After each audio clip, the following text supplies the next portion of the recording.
All right, top 10. Here we go.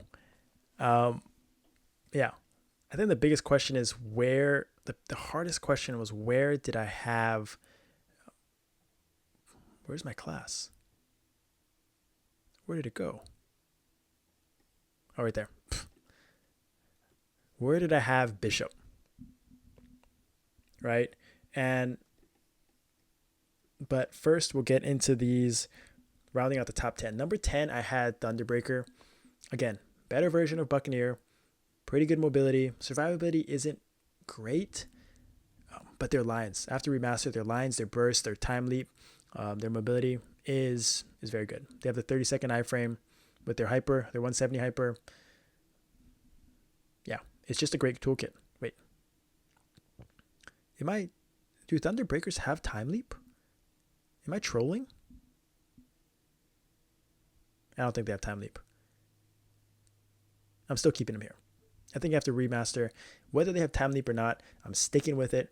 I think that they are very, very good. Their damage and burst is good. In this cap range, in this attack range. Question myself if they have time leap. I'm gonna have to look back and freaking rechange everything. But I think they're very good. Like they have lines, they have burst, they have mobility. They're in a good spot. Dawn Warriors just better. Dawn Warriors are better. Arguably, I talked to a Dawn Warrior yesterday about, he's Asia, 47 mil cap, best gear you can have, right? And I asked him how would he rank him compared to Warriors. He says better than. I was like, are they better than Heroes? Are they better than DKs? He's like, yep, for sure, right behind Paladins. But Dawn Warriors are very, very good, in a good spot. They cap all their lines now, which is nice. They don't have all those small clone lines. They got with the remaster.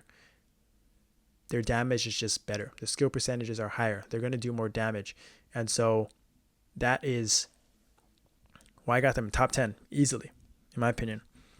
And then this is where it gets a little bit maybe biased, in my opinion, but I still got these classes, and this is where I got Bishop. I got Bishop just outside the top 5. But I just kept coming down to it. Shadowers are insane. I think they are the second best thief in the game. Arguably the best DPS thief in the game, and their toolkit's nice. Like they have a teleport, they have pretty good iframe, not the greatest. They don't have self healing or anything like that, but they just have good lines. They're gonna cap all their lines. They have mobility, teleports, iframes, mini iframes to survive things, to get around the map, and I just love their toolkit. And their damage is good. It's consistent. If they're not, the biggest issue is if they're bugged or not. That's always been the issue with Shadowers. But if they're clean, they're fixed, they are insane. Easily a top 10, one of the best DPS classes in the game. Like, again, Shadowers could be the aggro. If everyone is around the same gear, Shadowers can be the aggro, the tank, and they're well suited to do that and hold aggro. And I think that is just a good quality to have. Demon Slayers, just better. People don't understand how good Demon Slayers are. I just cleared, again, normal Damien on my Demon Slayer, 20.3 mil cap. I was first page. I did 40. I was like 44, maybe 42 build DPM, 20 mil cap, no shade. And the insane thing is I didn't take blink because we can fly and glide, and we have such short iframes. We can survive dive. We can rotate through our iframes. We can even block tornadoes.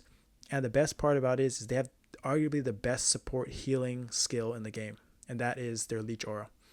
And that is 25% healing, 25% HP healing the entire party for every 5 seconds, as long as a Demon Slayer is attacking.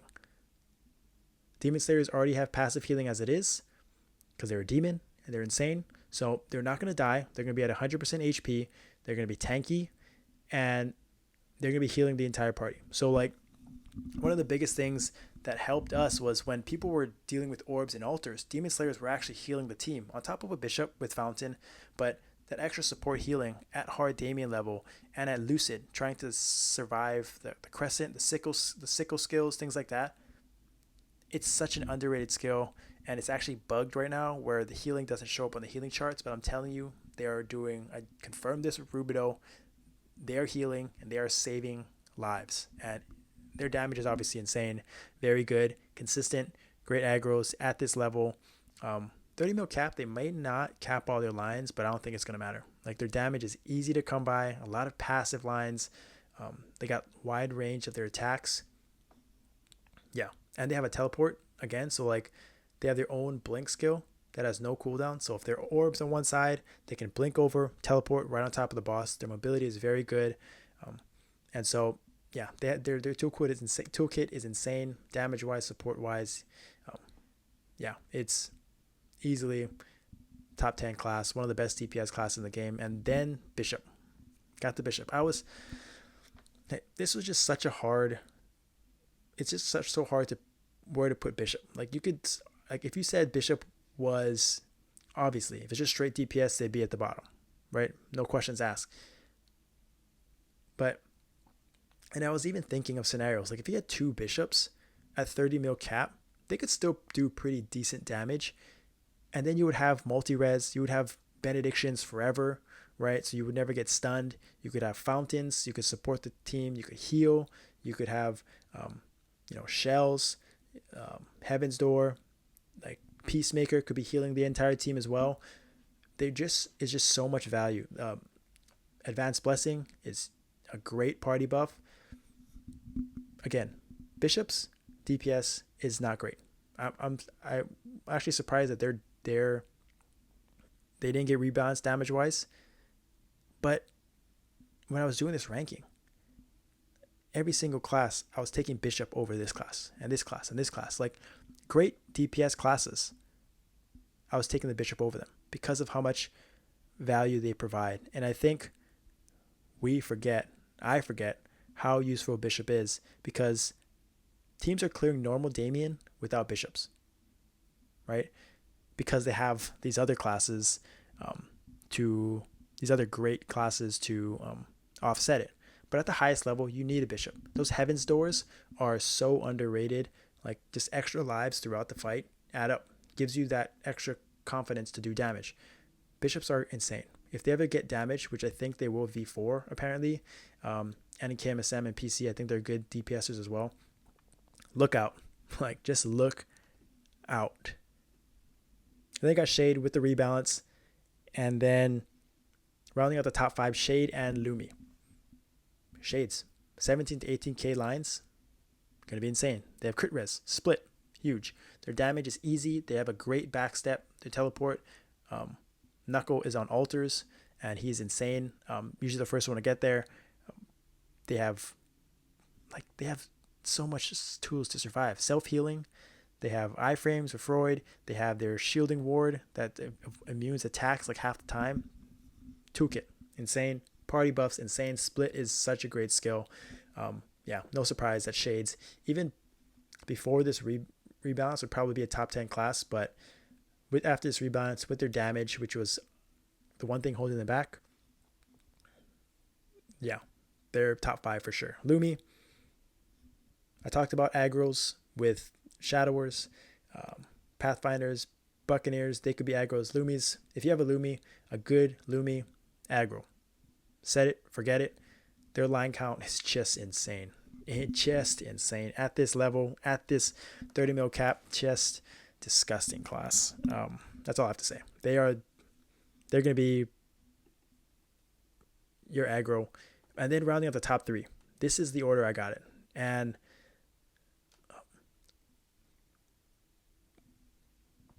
again, people don't realize how good Seer is. Or maybe they're starting to realize how good Seer is. Obviously, people know Paladins, Phantoms. We're not going to talk about it. They've been number 1 and 2 in my rankings, class rankings, forever. But now that I play with the Sia, now that I see more Sia, now that I talk to more Sias, they are just, It's a mobile exclusive class for a reason. It has to be the best class.